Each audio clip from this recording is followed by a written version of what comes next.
मेरे प्यारे सज्जनों, इस संसार की जितनी भी रचना है सब की सब किसी न किसी नियम पर आधारित है। बिना नियम के इस प्रकृति की रचना का कोई भी काम नहीं होता। आप जिधर भी नज़र दौड़ा कर देखोगे तो हर तरफ आपको एक नियम काम करता दिखाई देगा। नियम के अनुसार ही गर्मी, वर्षा, सर्दी आदि ऋतुएं आती हैं। नियम के अनुसार ही सूर्य उदय होता है और अस्त होता है। नियम के अनुसार ही चंद्रमा की कलाएं घटती बढ़ती हैं। नियम के अनुसार ही मनुष्य में बाल्यावस्था, यौवन अवस्था और वृद्धावस्था आती हैं। कभी ऐसा नहीं होता कि बाल्यावस्था के पश्चात एकदम से वृद्धावस्था आ जाए और फिर यौवनावस्था है। नियम के अनुसार ही वृक्षों में फल लगते हैं, खेतों में फसल होती है।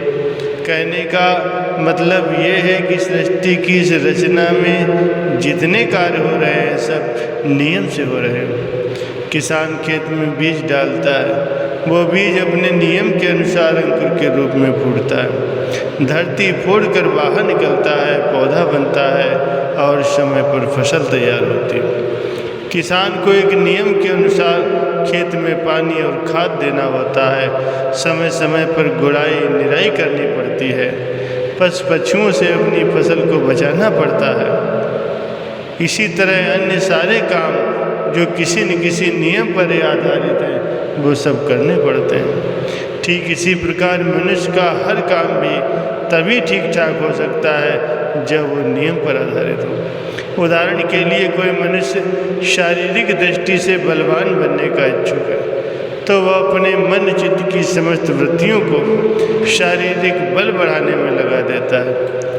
उसके मन मस्तिष्क पर हर समय यही धुन सवार रहती है कि उसे शारीरिक रूप से बलवान बनना है। वो नित्य प्रति कसरत करता है, पौष्टिक भोजन खाता है और अपनी इंद्रियों पर संयम रखता है। इस नियम का पालन करके ही वो शारीरिक रूप से बलवान बन जाता है।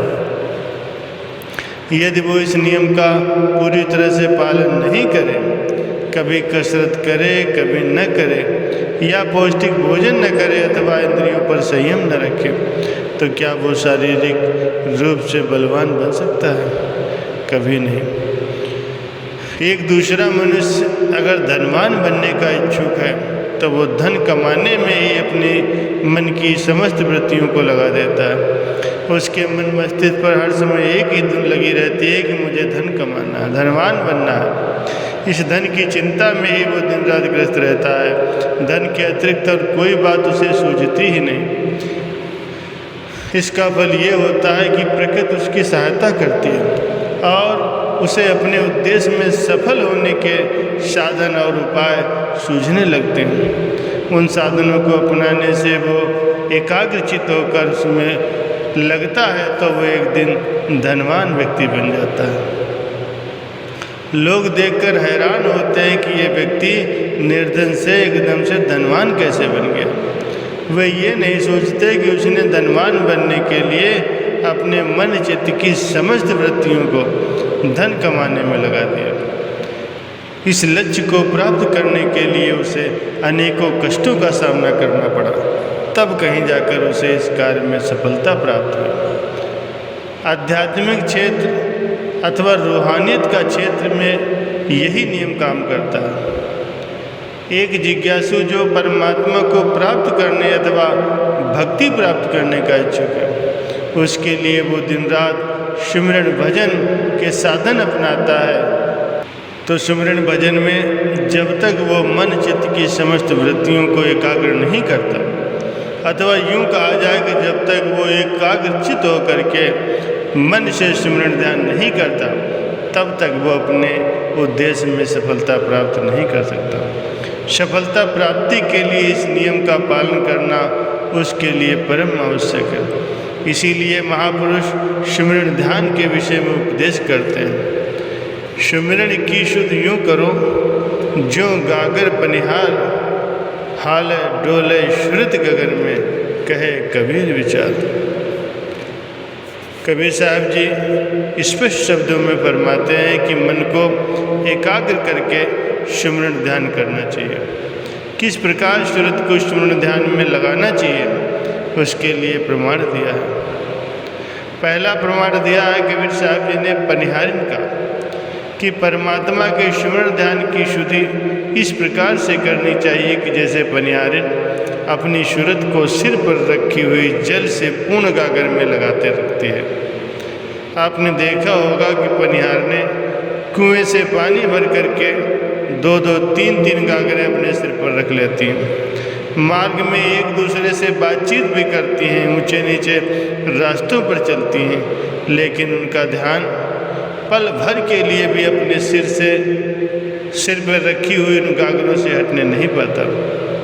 इसी प्रकार भक्ति पथ के जिज्ञासु को भी अपने लक्ष्य को हर समय याद रखना चाहिए और अपनी सूरत को, अपने मन चित्त की समस्त वृत्तियों को परमात्मा के स्मरण ध्यान में लगा रखना चाहिए।